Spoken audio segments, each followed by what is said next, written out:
Picture this. You're 8 years old. Your mom comes home angry from work. You immediately freeze. Did you do something wrong? Should you hide in your room? Should you try to make her feel better? Your heart is racing. You're calculating your next move like you're defusing a bomb. This happens every single day. Or maybe it was your dad who exploded over spilled milk, your parent who cried to you about their problems, your mom who gave you the silent treatment for days, your dad who made everything about him, even your birthday. And here's the really messed up part. You thought this was normal. You thought every kid felt responsible for their parents' happiness. You thought every child had to be the therapist, the emotional support, the one who kept the peace. But it wasn't normal. And there's actually a name for what you experienced. Here's what psychologists have discovered. Some parents never grow up emotionally. They have kids, but they're still acting like kids themselves. Not because they're bad people, but because no one ever taught them how to handle feelings like an adult. And if you grew up with a parent like this, it's affected every friendship, every relationship, every choice you've made since. In this video, I'll show you the 5 clear signs your parent never grew up emotionally, and why you probably thought it was normal, why you ended up taking care of their feelings instead of them taking care of yours, and how that pattern is still controlling your life today, and the one truth that finally breaks the cycle and lets you start healing. By the end, you'll understand why you feel responsible for everyone's emotions except your own. Here's what emotionally immature parents look like in action. Sign 1. Their emotions are too big. Small problems cause huge reactions. You forget to take out the trash, and suddenly they're screaming about how you disrespect them and bringing up mistakes from years ago. Or you share good news, and they either make it about themselves or ruin your happiness with negative comments. Their feelings are too big, too fast, too extreme for what's actually happening. And as a kid, you learned to read their moods before anything else. You'd walk in the door and immediately check, are they happy? Angry? Sad? Your whole body became like a sensor for their feelings because you needed to stay safe. Sign 2.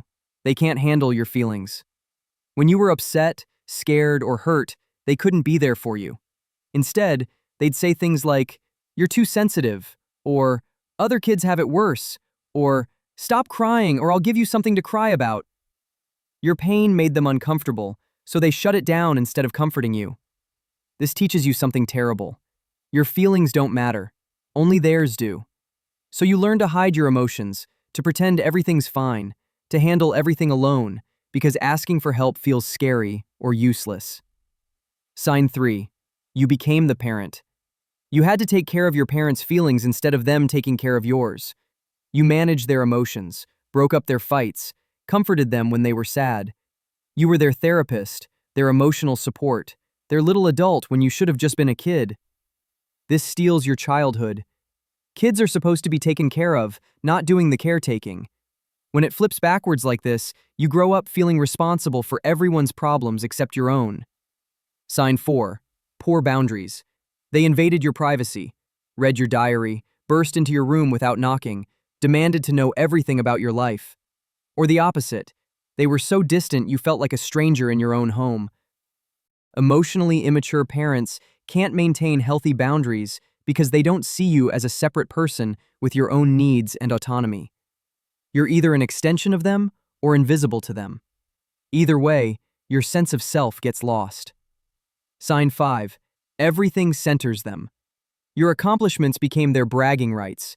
Your struggles became their drama to share. Your needs became inconvenient unless they aligned with what they wanted. They guilt-tripped you when you set boundaries. They made you responsible for their happiness. And if you ever confronted them, they'd play victim or gaslight you into thinking you were the problem. Here's the hardest part to accept. This wasn't your fault. You were a child. Children are supposed to be loved unconditionally and taught how to manage emotions through modeling and support. When that doesn't happen, it's not because you weren't good enough. It's because they lacked the emotional tools to give you what you needed. Most emotionally immature parents were raised by emotionally immature parents themselves. It's a cycle. Hurt people hurt people. They never learned emotional regulation, empathy, or healthy communication because no one modeled it for them. This doesn't excuse their behavior, but it explains it. And understanding this is key to your healing because it helps you stop taking their limitations personally. Here's what growing up this way does to you as an adult. You try to make everyone happy all the time because you learned that keeping others calm keeps you safe. You can't say no to people because it feels selfish or scary. You have trouble knowing what you actually want or need because you were never allowed to focus on yourself. You're always on edge in relationships, constantly watching for mood changes, always trying to stop fights before they start. You end up dating people who are emotionally distant because that feels familiar to you. You doubt your own feelings because they were told you're wrong for so long. And you feel this deep shame, like something is broken inside you, like you're too much or not enough, like love only comes when you're being perfect. But here's the truth. These aren't your flaws. These are survival skills. You had to become someone different just to survive growing up. And now, you get to learn who you really are. Here's how healing begins.